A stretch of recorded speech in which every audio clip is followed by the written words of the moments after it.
Now, in order for you to participate in this session, I want you to have a few things ready. Number one, piece of paper, something to write on. You all have pads on your seats. You should all have a piece of paper with you. Number two, a pen or a pencil, something to write with. Number three, a business card if you have one. And if you're in sales and you're coming to something like this and you're walking in without your business cards, well, that's something else we ought to talk about. And number four, a dollar bill. Oh, here's the groans. Here comes the groans. Real successful crowd we got here today. A whole buck. Oh, my goodness. What am I going to do? Okay, piece of paper, pen or a pencil, a business card, and a dollar bill. Please, folks, no change and no subway tokens. Piece of paper, pen or a pencil, a business card, and a dollar bill. Could you just pass up the business cards and the dollar bills? Thank you. Thank you very much. Thank you. Got a dollar bill? Thank you. Thank you very much. Thank you. Thank you very much. Thank you. You got a dollar bill? No? You don't got a dollar bill? Okay, what do you got over here? Let's go. Over here. Got a dollar bill? Thank you. Thank you very much. Thank you. Thank you very much. What do you got? Come on, come on, come on. Can you pass them to the center of the aisle so I don't have to be all over the place here, folks? Okay, come on. Could you pass these down? Let's go. Let's go. Thank you. Thank you very much. Come on. Could you pass that down, please, sir? Thank you. Thank you very much. Come on. You got that? Come on. Could you pass these down? Thank you. Thank you very much. Thank you. Thanks a lot. Come on. Come pass them down. Come on, please. We don't have all day. Thank you. Thank you very much. I appreciate that. Thank you. You got a dollar bill? What you got over here? What you got? Got a dollar bill? Got a dollar bill? Oh, over here. Thank you. Thanks a lot. I appreciate it. Come on. Anything more over here? Don't worry. I'll come your way. I'll get to all of you. Don't worry about it. Thank you.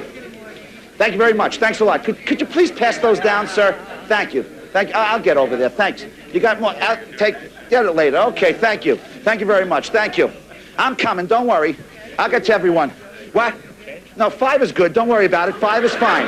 Okay. You want to get this umbrella out of the way? Thank you. Anybody back here got a dollar bill? You gave already. Okay. What we got? Did I miss anybody over here? Thank you. Okay. You got a dollar bill? You got a dollar bill? You got a dollar bill? You got a dollar bill? Who we got over here? Did we miss anybody over here? Guys, are you debating whether you got money or not? What? Okay. All right. Hold it a second. I'm coming down this way. Let's go.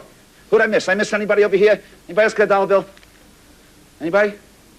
No? Hey, folks, thanks.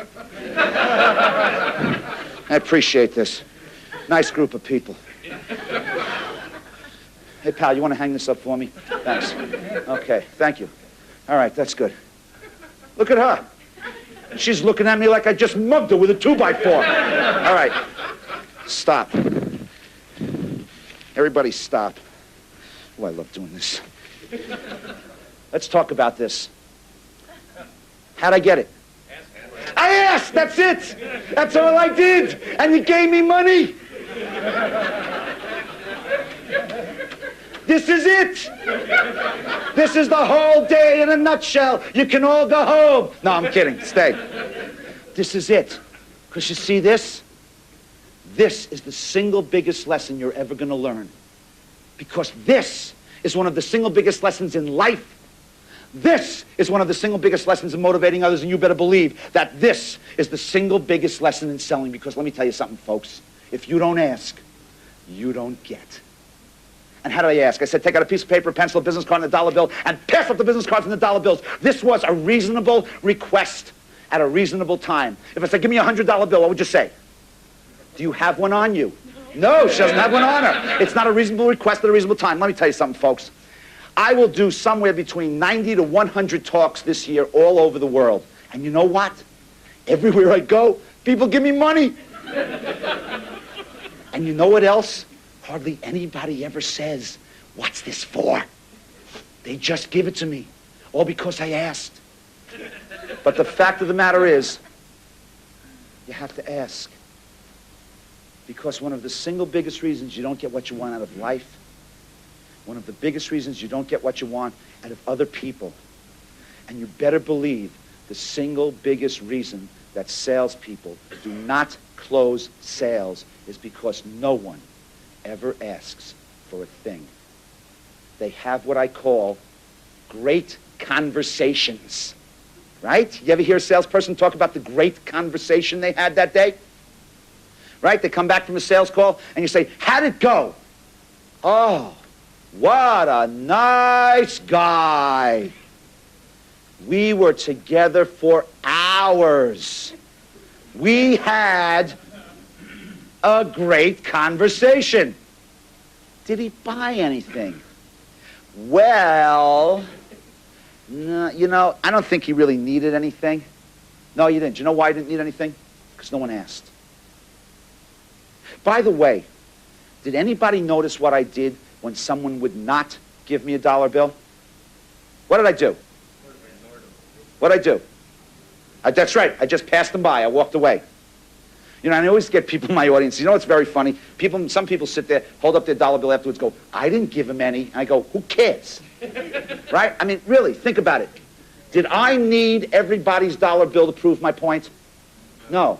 Do you need to sell everyone you come in contact with to be successful? No. No. So why do you stop when someone says no?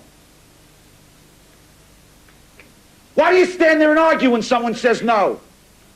Why do you get frustrated and give up when someone says no? Why don't you just move on? Your time is limited, folks. And all the time you waste standing there arguing with someone who's saying no is all the time you're losing when you just could have moved on and picked up all the yeses sitting there on the ground. You know why salespeople don't like to ask? Any idea? Why don't they like to ask? That's right. They're afraid someone's going to say no. You know what? They're right. Someone is going to say no. Someone has to say no. Well, please raise your hand if you ever in your entire sales career have made at least one cold call. Raise your hand. Now hold it. Keep them up, keep them up, keep them up. Keep them up if you've ever been rejected. Just checking. Someone has to say no, folks. In fact, in your career as salespeople, you will hear the word no far more often than you hear the word yes. But you know what? Who cares? Because it doesn't matter how many people say no. It only matters how many say yes. You've never been docked money from your paycheck when someone says no. You've never been fined $50 when someone says no. No one's ever punched you when someone says no. You've only been rewarded when someone says yes. So who cares how many people say no? And the only way you're going to get more people to say yes is to get more people to say no. In fact, if all you did tomorrow morning was wake up and say, today, I am going to go out there and get as many people to say no to me as possible. Can you imagine what might happen? Someone might ruin your day and say yes. But you know what? You've got to ask. And it's got to be a reasonable request at a reasonable time.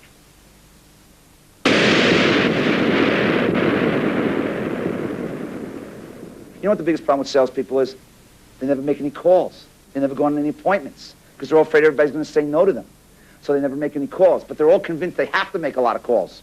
And I love it when I sit down with salespeople and I go over their calling sheets and I said, how many calls you make last week? And they go, I know I need to make more. I said, how many calls you need to make last week? I know I need to make more. How many calls did you make last week? I know I need... Look, pal, I'm going to kill you. How many calls did you make last week? 3. 3? I know. I'm going to start making more. Don't worry. Monday, every week I'm going to start making 100 telephone calls. I go, yeah, right. You got a good chance. Because you know what happens to that person? This is a person that's used to making 3 calls a week.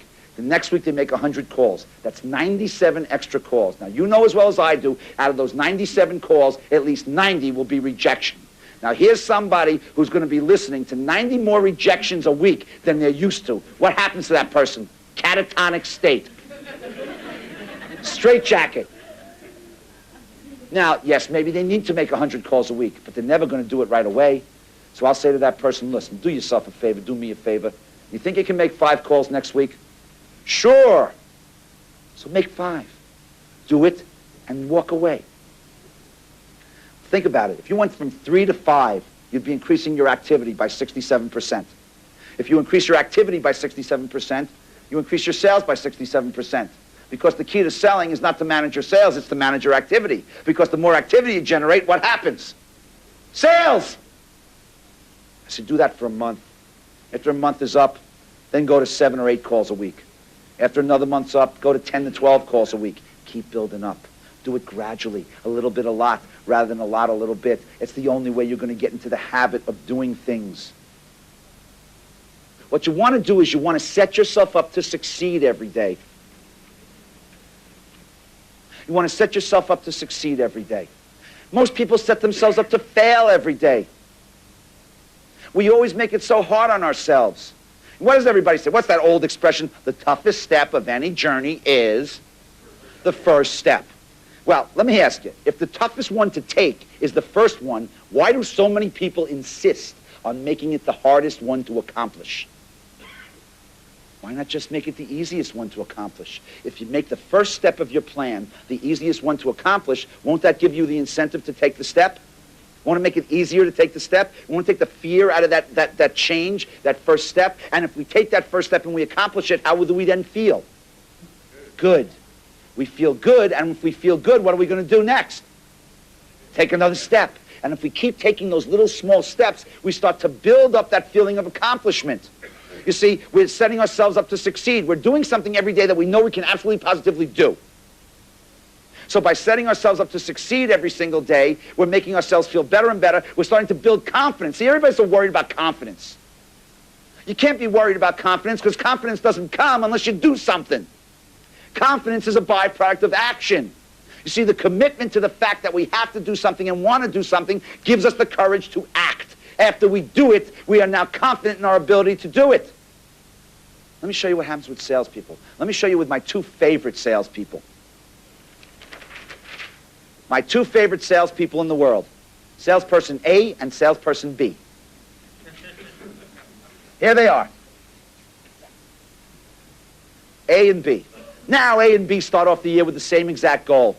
They both decide that they are going to close 144 sales each by the end of the year. Each one starts the year with the same goal, same destination. Difference is B is one of those salespeople that he says, I don't need a plan for it. I don't need no plan. I'm going to go, I'm going to wing it. He's going to wing it. He's another one of those guys who wants to wing it. You know those people that wing it? I can't understand. Those are the same people that spend 6 months planning a 2-week vacation, that spend a year planning their weddings, but they want to wing their life. Now, I'm not saying there's anything wrong with spending months planning your vacation or spending a year planning your wedding, but it's wrong if you don't plan your life. I mean, more people spend time planning their weddings than planning their marriages. The wedding lasts for 5 hours, including the cocktail hour. Of course, some marriages last less than that, but that's besides the point. But you see, B, he said, I don't need to plan. No, I'm one of, you know me, I'll always clock in with at the end of the year with the numbers. I always come in, I'm clutch. Now A, she said something different. A sits there and she says to herself, 144 sales.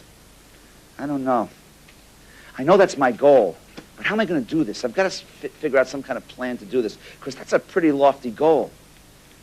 Well, as I sit here and I look at it, all of a sudden it hits me. She decides, you know, I don't have to make 144 sales this year. All I have to do is make 12 sales a month. Same thing. But you ever notice it's a lot easier to make those 12 sales a month than 144 in a year? Well, she decides that's her plan, and the year starts off. January comes, January goes, and January ends. Salesperson A, she's got those 12 sales. What does she say to herself? What does she say? Right on target. I feel good. I'm right on target. I'm exactly where I'm supposed to be. What's my new goal? 12. That's it. My only goal is 12. Focus on the process, not the end result. Okay. January comes, January goes. B clocks in at the end of January with 12 sales. What do you think salesperson B is saying to himself? What do you think he's saying? 132 to go. 132. You know, I broke my butt in January. I still have 132 to go. You know why he's saying that? Because what's he got to focus on? Only this.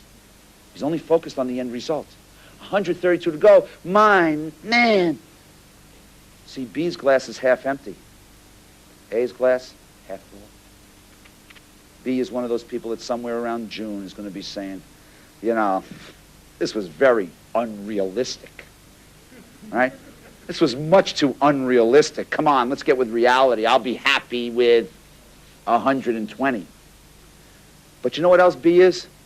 B is one of those salespeople who loses control, who doesn't realize that they control their lives and destiny. Because B is one of those salespeople that tells you all the time what a great finisher they are.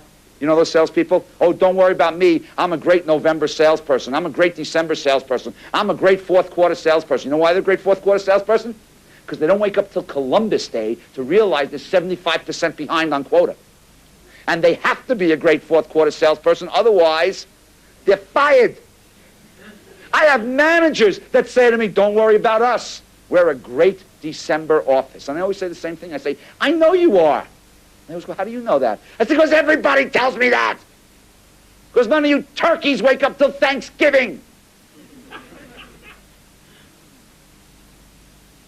But you know what happens when you think like that?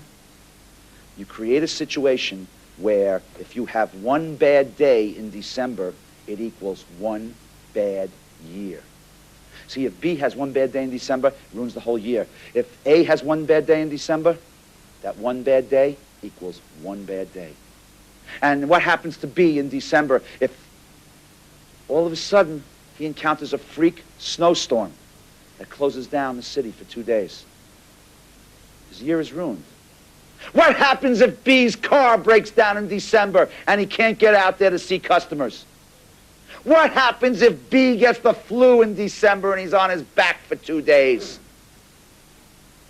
Those 2 bad days equaled one bad year. And of course, you know what happens in January. In January, B becomes one of those people that tells you how they could have bought a building 30 years ago for $9. Because what is B telling you? You know, I could have made my quota. I'm supposed to know it's going to snow. I'm supposed to know the car's going to break down. I'm supposed to know I'm going to get the flu. Oh, of course. Snow, Chicago, December. What's the chance? 1 to 1? No, actually, he's right. He's not supposed to know that. But you know what he is supposed to know? That something is going to happen. How do we know that something's going to happen? It always does! Let me make a brash prediction here. Tomorrow, when you come into your office, you're going to get interrupted. I guarantee it. I just see this in my mind. I'm predicting this now like the amazing Kreskin. Somehow I think tomorrow your manager or boss is going to approach you with a crisis that will have to be handled immediately. What's the chances of that? 1 to 2. You see, we know every day that tomorrow something's going to happen. We don't know what it is, but we know it's there. So why do we always set ourselves up to let that one bad day give us one bad quarter, one bad month, or one bad year? See, A, she knew that. She realized that she was in control. She realized the time to worry about December was not in December. The time to worry about December was right here in January and February. That's what happens when you have a plan.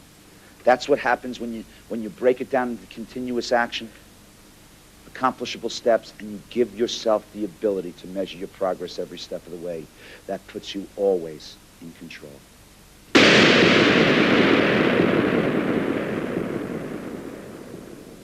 Do you know what I am so sick and tired of hearing? I am so sick and tired of people saying to me how bad business is. I am so tired of hearing about the recession. I am so tired of salespeople saying stupid things like, nobody's buying. Right. Nobody's buying. Absolutely. Nobody, anywhere, at any time, is buying a single thing at all, ever. Is that a stupid remark? Now, I know what you're thinking. No, well, that's not what they mean when they say it. Well, maybe not. But let me tell you this. You say something long enough, loud enough, and hard enough, and you start to believe it. I mean, think about it. Nobody's buying. I first started hearing this 2 years ago. Recession was kicking in. Heard people say nobody's buying. Thought about it. I said at the end of the year, nobody was buying this year. Gross national product was $5.3 trillion. Someone had to buy something. But then the next year, it got worse. The economy took a turn for the worse last year. And they really weren't buying. And it was so bad that the gross national product went down 1%. So in that year, when absolutely, positively, no one was buying, somehow $5.2 trillion worth of business magically appeared. I think every one of you would settle for the .2. I know I would. That's even more than a lot.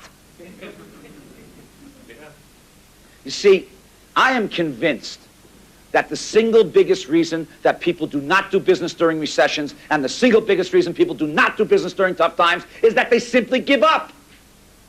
The recession becomes a convenient excuse to not have to do business. The average person walks into the office that day, they pick up the phone, the first 3 people they call say nobody's buying, they hang up the phone and go, I'm covered. I'm covered. Now, if my boss wants to know why I'm sitting around doing nothing all day, I can say, well, you know, it's tough out there, nobody's buying. It's because they're listening to all those other people telling them how bad it is. Don't let those other people stop you, folks. You know why? Because they want to. They're ready to. They need company. They want you down there with them. Look, I'm not going to sugarcoat it for you. I'm not going to tell you things are great out there. You'll know I'm lying. They're not. Yeah, it's tough out there. It's harder to do business now than it's been for a long, long time. But let me tell you this. I don't care how tough it is. I don't care how tough it's ever been, and I don't care how tough it's ever going to be. Somebody out there is always doing business. Why shouldn't that somebody be you? But how many people are so busy listening to all those other people telling them how bad it is that they just give up? Don't let those other people stop you, folks. They're ready, they're willing, they're able, and they will. I know what I'm talking about. You know why? Because at one time in my life, I let them stop me. My first sales job ever started off in July of 1973. I got a job selling dresses for a dress manufacturer in New York City's garment center. I spent 10 years selling dresses in New York City's garment center. So if you're wondering how I got like this, now you know. What'd you think? I was born this way? Well, I don't know if you know anything about the dress manufacturing business. But in the dress manufacturing business, they had a saying. The saying was, you can't do business in December. You know those sayings, right? Every industry has one of those sayings. Every company has one of those sayings. I call them the you can't do business in sayings. Some people say, oh, you can't do business in December because, you know, everybody's getting ready for the holidays and they don't want to talk to you. Or you can't do business in January. Come on, no one wants to talk to you in January because they got no money left over from the holidays. And certainly, you know why you're here today? Because you can't do business in the summer. Come on, nobody does business in the summer. Everybody's getting ready to go away on vacation. Certainly can't do business on a Friday. Come on, no one does business on a Friday. Who's going to talk to you on a Friday? They're all getting ready to go away for the weekend. And you certainly can't do business on a Monday. No one wants to talk to you on a Monday because they just got back from the weekend. In fact, I'm convinced there's this one Wednesday in May. That's the only good time of the whole year to do business. Well,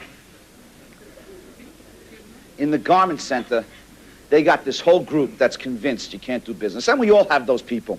Finally, years later, I came up with a name for those people.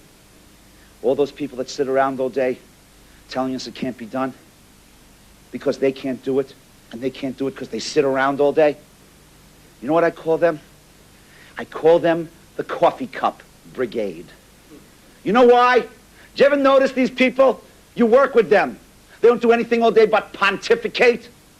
They know everything, but they never do anything. Because all they're really busy doing all day is walking around pontificating with a coffee cup in their hands, right, like this, telling you how bad it is. And you know these guys always have every excuse in the book. You ever notice that? Right? And they'll tell you, well, you can't do business in December. Why? Well, because no buyer's going to buy anything in December to bring in December because the store's already stocked for Christmas. No one's going to buy anything in December to bring in January because January's clearance month. All they do is get rid of stuff. Nobody buys anybody a dress as a Christmas present. Dresses are not a Christmas item. If they have any dresses in stock, all they're going to want to do is return them. They tell you don't even pick up the phone because if you pick up the phone, it's only going to be a complaint. In fact, the saying goes, it's so bad in December, even the hangers don't fit. Well, here I was, December '73. Just turned 22. It was my first December ever in the dress business. I didn't know you couldn't do business in December. Nobody ever bothered to tell me. So me, like a dope, every morning I'd come in early. I'd pack up a bag with samples and I'd run out into the market. I'd spend all morning visiting buying offices in Manhattan. I'd stop for a quick lunch, come back to my office, open my bag, hang up my samples, sit down at my desk, and all afternoon I'd spend calling department stores out of town. And you know what? I was so young, so dumb, so naive, I kept doing business. But don't worry. Don't worry, because you know what happened next. It's happened to all of us. I heard the voices, right? You know the voices, right? We've all heard the voices. Those ones that are always so ready, willing, and able to tell you it can't be done. I heard them going, hey, kid, come here. That's how they sound, really. They all think they're racketeers in the garment center, really. So, seriously, they walk around all day going like this. Yeah, really, they all think they're racketeers. It's unbelievable. I heard him go, hey, kid, come here. There they were. Under the desks with the coffee cups. So what are you guys doing under there? They said, kid, are you stupid? I said, what do you mean? They said, kid, are you crazy? I said, what? They said, you can't do business in December. I said, you can't? They said, no, nobody does business in December. I said, they don't? They said, no, kid, are you dumb? Don't you understand? No one's going to do any business in December. No one's going to buy anything in December to bring in December because the store's already stocked for Christmas. Hey, kid, are you dope? No buyer's going to buy anything in December to bring in January because January's clearance month. All they do is get rid of stuff. Kid, nobody buys anybody dresses a Christmas present. Dress is not a Christmas item. If they have any dresses in stock, all they're going to do is return them. They said, kid, don't even pick up the phone. I said, why not? They said, because it's only going to be a complaint. In fact, they said, kid, it's so bad in December, even the hangers don't fit. I said, oh, man!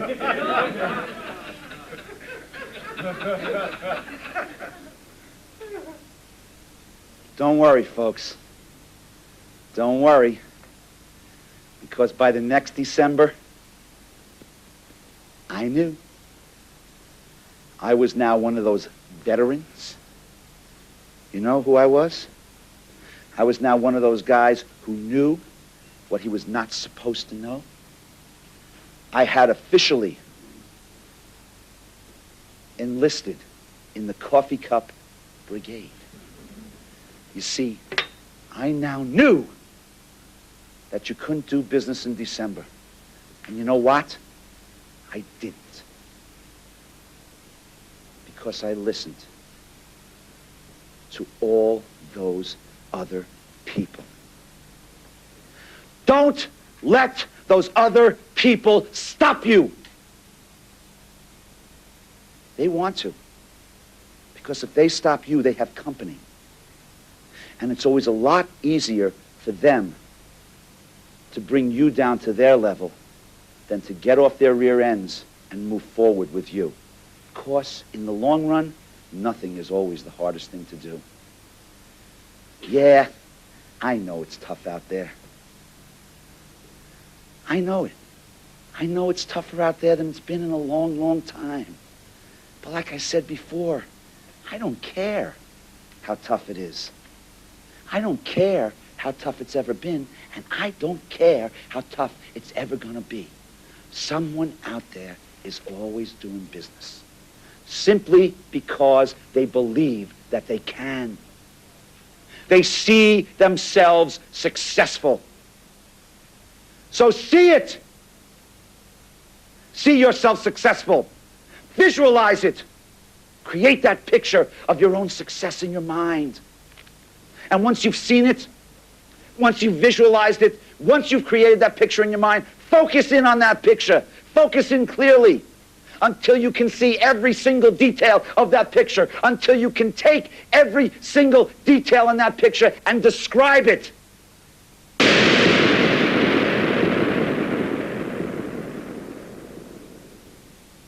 You know, it's really kind of sad how many people I come in contact with who just really truly believe that they're never going to get what they want out of life. They just really believe that, oh, I could never hope to be like that. I could never hope to be that rich. I could never hope to have that kind of a life.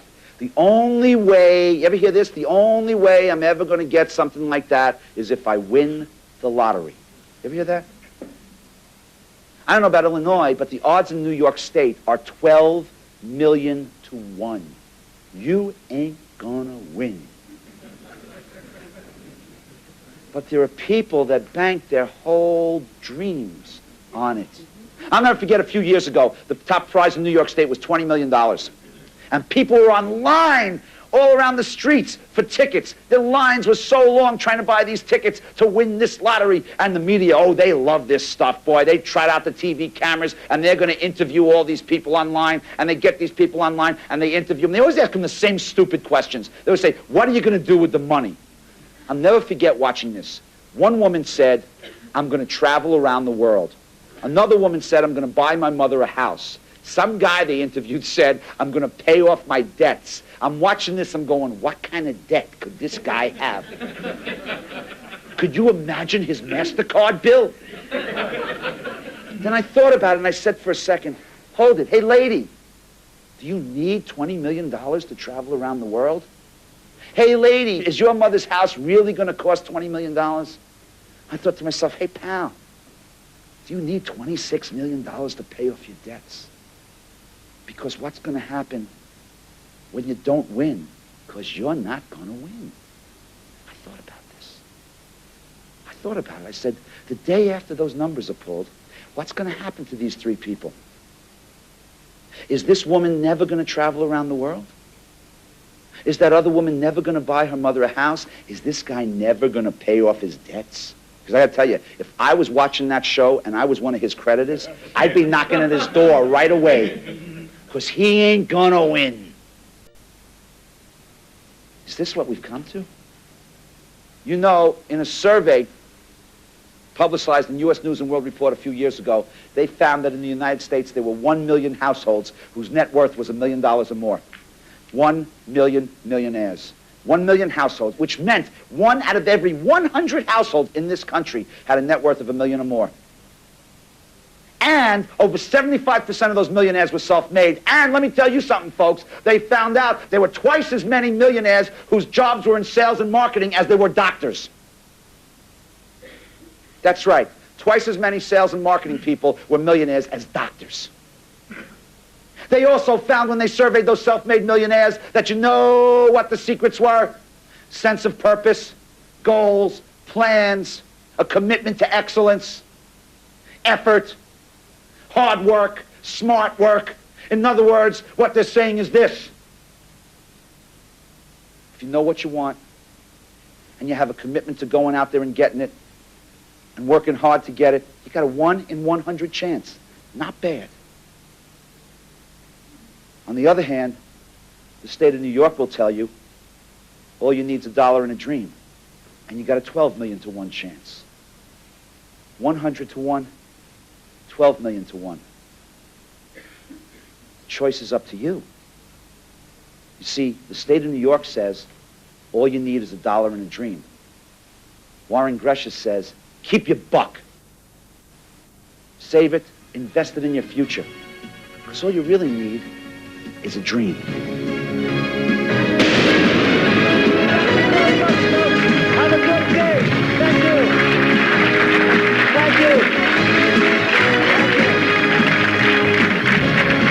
Thank you.